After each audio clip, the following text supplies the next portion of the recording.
সরকারি কর্মচারীদের মধ্যে থেকে কমপক্ষে 5 জন সরকারি কর্মচারীকে এই পে কমিশনে সদস্য হিসেবে অন্তর্ভুক্ত করলে সরকারের বিশাল উদারতার পরিচয় পাবে। এবং আসসালামু আলাইকুম, রফিক ভাই কেমন আছেন? আলহামদুলিল্লাহ ভালো আছি, আপনি ভালো আছেন? আমি ভালো আছি।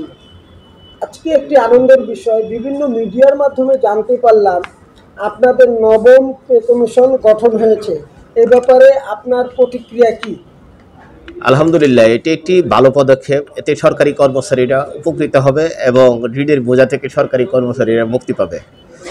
এই উদ্যোগটা গ্রহণ করার জন্য সরকারকে আমরা বাংলাদেশ 17 থেকে 20তম গ্রেড সরকারি কর্মচারীদের পক্ষ থেকে, 11 থেকে 20তম গ্রেড সরকারি কর্মচারীদের পক্ষ থেকে এবং বাংলাদেশের সকল সরকারি কর্মচারীদের পক্ষ থেকে আমরা তাদের সরকারকে অভিনন্দন এবং শুভেচ্ছা জানাচ্ছি। এই নবম পে কমিশন গঠনের সরকারের কি সুবিধা হবে?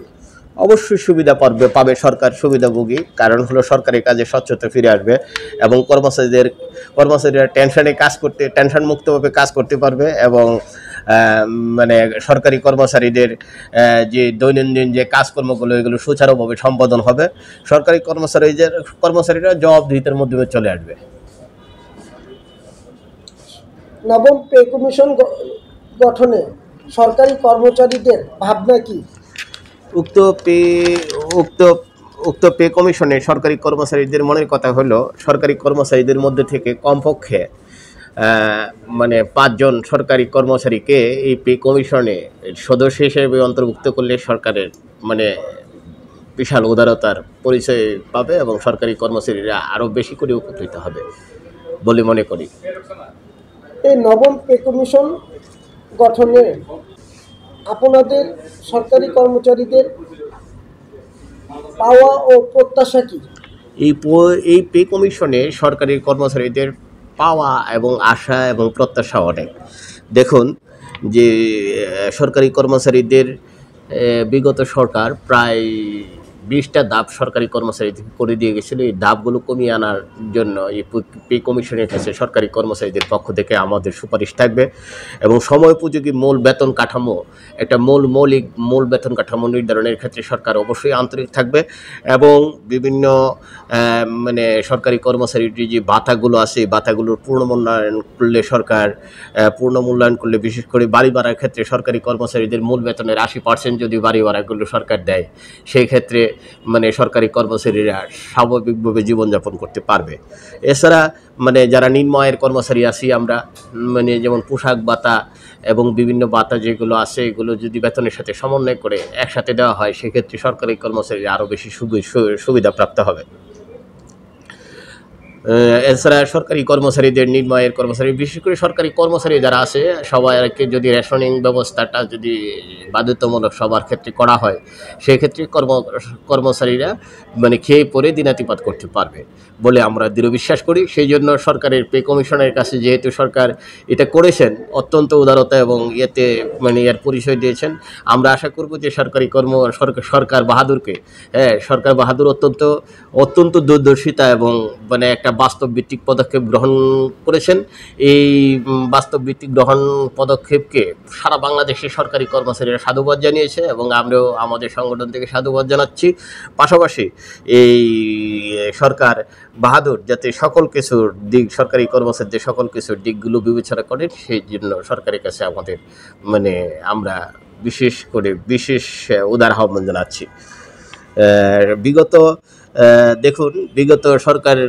বিগত স্বৈরাচারী যে সরকার ছিল, সেই অবৈধ সরকার যে কাজগুলো করেছেন, সেই কাজগুলোর মধ্যেও যদি পে কমিশনের মাধ্যমে সরকারের সুবুদ্ধিও দেওয়া হয় এবং সরকার যদি একটু ভালো করে দেখেন, সেইখানে যেমন অবৈধভাবে এই তৃতীয় এবং চতুর্থ শ্রেণীতে সরকারি কর্মচারীদেরকে আউটসোর্সিং প্রথা দিয়েছেন।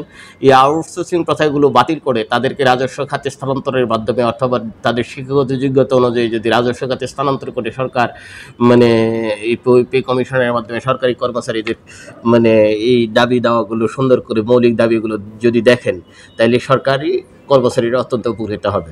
আজকে আসলেই সরকারি কর্মচারীরা অত্যন্ত আনন্দিত, উদ্দীলিত এবং প্রদলিত, কারণ সরকারি কর্মচারীরা মানে এটাই আশা করেছিল যে সরকার বিভিন্ন মৌলিক যে সংস্কারগুলো এনেছিলেন, সেই সংস্কারের মাধ্যমে সরকারি কর্মচারীদের মধ্যে যে সব সংস্কারের কথা সরকার মানে আমাদেরকে ভাবিয়েছিল বা আমরা যেটার জন্য দীর্ঘদিন ধরে আন্দোলন করেছিলাম, মানে সেই যে অবৈধ সরকার সেটা নিপাত হয়েছে এবং সরকারি কর্মচারীদের মধ্যে যে আজকে যে গণতান্ত্রিক যে একটা মানে পরিবেশ, মানে কথা বলার যে মানে স্বাধীনতার যে মানে মূল্যবোধ সরকার মানে আজকে সরকার যে ভাবছে, মানে আমাদের যে মানে গণতান্ত্রিক আমাদের যে মনের কথাগুলো সরকার বুঝতে পেরেছেন, এই জন্য এই সরকার বাহাদুরকে আমরা ধন্যবাদ জানাচ্ছি। এবং যতদিন মানে এই বাংলাদেশ থাকবে, যতদিন এই বাংলাদেশের প্রজাতন্ত্রের কর্মচারীরা থাকবে, যুগ যুগ যুগ যুগ ধরে এই সরকারি কর্মচারীরা এই সরকারকে স্মরণ রাখবে।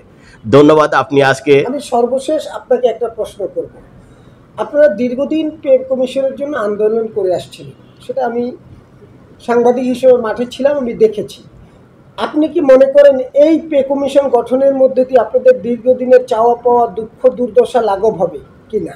অবশ্যই, অবশ্যই, কেন নয়? আমরা তো এটা ভাবতেই পারি, কারণ এই জন্যই ভাবতে পারি যে এই সরকার মানে প্রায় আজকে 10-11 বছর পরে আজকে যে উদারতার পরিচয় দিয়েছেন, অবশ্যই ভেবে চিন্তে এবং সূক্ষ্মভাবে সুন্দরভাবে নিপীড়ন একজন যোগ্য মানে লোকের নেতৃত্বে এই পে কমিশনটা গঠন করা হয়েছে।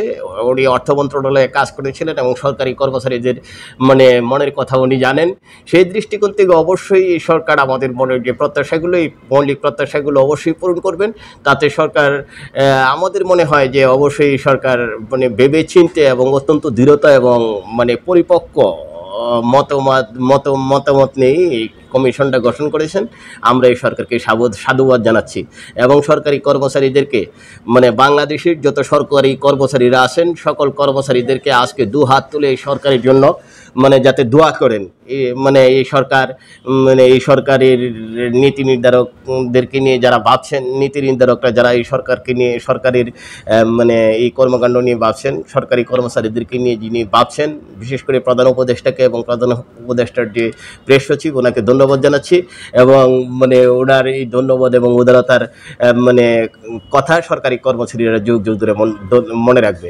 ধন্যবাদ আপনাকে, ধন্যবাদ মানে প্রিয় সাংবাদিক, আপনি আমাকে সঞ্চালনায় আজকে তাৎক্ষণিক মতামত ব্যক্ত করার জন্য আমার কাছে এসেছেন, আপনাকে ধন্যবাদ জানাচ্ছি। আপনাকেও ধন্যবাদ। আপনারা আরো আনন্দিত উল্লাসিত হন, এটাই চাই। ধন্যবাদ আপনাকে।